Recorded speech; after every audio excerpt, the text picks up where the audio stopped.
तो सबसे बड़ी कृपा क्या है कि भगवान ने हमें मानव शरीर दिया। गोस्वामी तुलसीदास जी महाराज श्री रामचरितमानस में वर्णन करते हैं कि मनुष्य शरीर, यहाँ जितने भी मनुष्य बैठे हैं ये सब कैसे हैं, कैसे हैं? बड़े भागी। गोस्वामी जी कहते हैं कि बड़े भागी मानुष तन पावा। ओ बड़े भाग मानुष तन पावा। बड़े भाग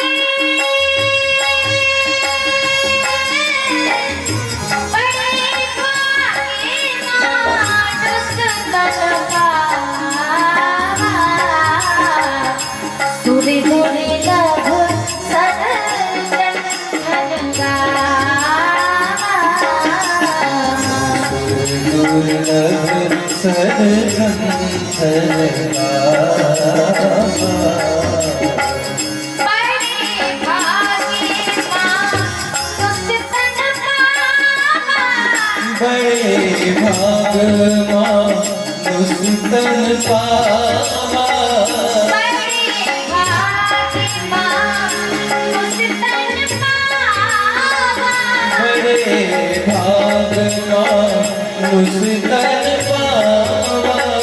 सोने दूरी लभा,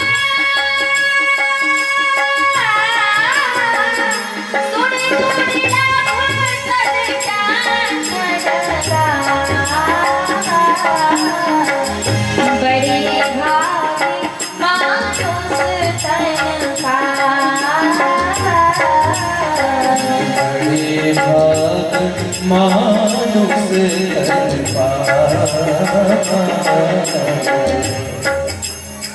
गोस्वामी जी क्या कह रहे हैं कि बड़े भाग्य मानुष तन पावा और बड़े भाग्य मानुष तन पावा। गोस्वामी जी चाहते तो रामायण में ये भी लिख सकते थे कि बड़े भाग्य हाथी तन पावा या बड़े भाग्य भालू तन पावा या बड़े भाग्य सूकर तन पावा। अरे हाथी भी तो मनुष्य से देखने में बड़ा होता है, बलवान होता है, तो हाथी को बड़ा बना देते नहीं। गोस्वामी जी क्या लिख रहे हैं? बड़े भाग्य मानुष तन पावा। इस मानव को, इस मनुष्य को बड़ा क्यों बना दिया? इस मनुष्य के अंदर ऐसी कौन सी कला है, ऐसी कौन सी शक्ति है जिसके कारण गोस्वामी जी ने मनुष्य को बड़ा बना दिया?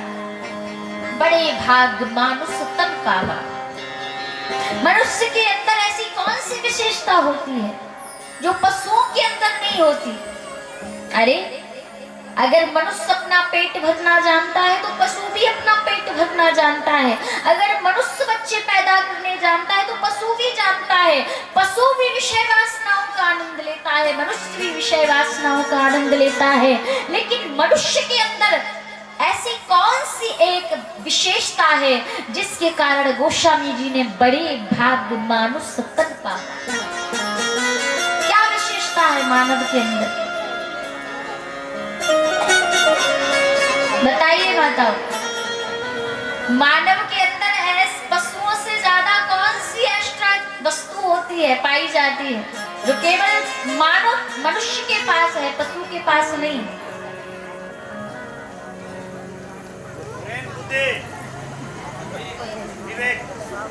विवेक, बुद्धि। कौन सी? बुद्धि। तो संसार में दो आनंद होते हैं माताओं, ध्यान से सुनना। कितने आनंद होते हैं? दो। कौन कौन से? एक तो होता है विषयों का आनंद। विषय मतलब काम, क्रोध, लोभ, मोह, मद, मत्सर, ईर्ष्या, राग, द्वेष, अहंकार, ये विषय है, इतने प्रकार के विषय। और दूसरा कौन सा आनंद होता है? ब्रह्मानंद। एक होता है विषयानंद, विषयों का आनंद, और दूसरा होता है ब्रह्मानंद। ए मैया, ओ मैया, कहाँ चली? घर जा रही हूँ। आपको एक बात बताएं, जो सबसे पहले कथा छोड़कर भागेगा वो ध्यान से सुनना, वो कथा का मेन गेट दिखाई दे रहा है, और जब हम वहां से घुसते हैं ना अंदर पंडाल की तरफ, तो हमारे पाप देवता निकल के बाहर खड़े हो जाते हैं, क्योंकि पापों की इतनी शक्ति नहीं है कि कथा पंडाल में आ पाए। वहीं गेट पर खड़े हैं, और जो सबसे पहले भागेगा वो दूसरों के पाप को अपने सिर पर लाद के अपने घर ले जाएगा।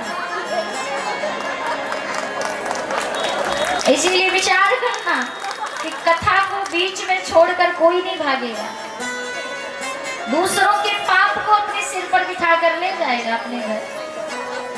और जो बिठा के ले जाना चाहता है तो खूब जाए, सबसे पहले स्वागत है आपका। तो माताओं, पहला आनंद कौन सा होता है? विषयानंद, विषयों का आनंद, और दूसरा आनंद ब्रह्मानंद। तो विषयों का आनंद तो व्यक्ति हर एक योनि में प्राप्त करता है, हाथी की योनि में भी, भालू की योनि में भी, शुकर की योनि में भी, कुत्ता की योनि में भी। 84 लाख प्रकार की योनियां होती हैं, हर एक योनि में व्यक्ति विषयों का आनंद प्राप्त करता है। लेकिन ब्रह्मानंद एक ऐसा आनंद है, इस आनंद को प्राप्त करने के लिए केवल मनुष्य को भगवान ने चुना है।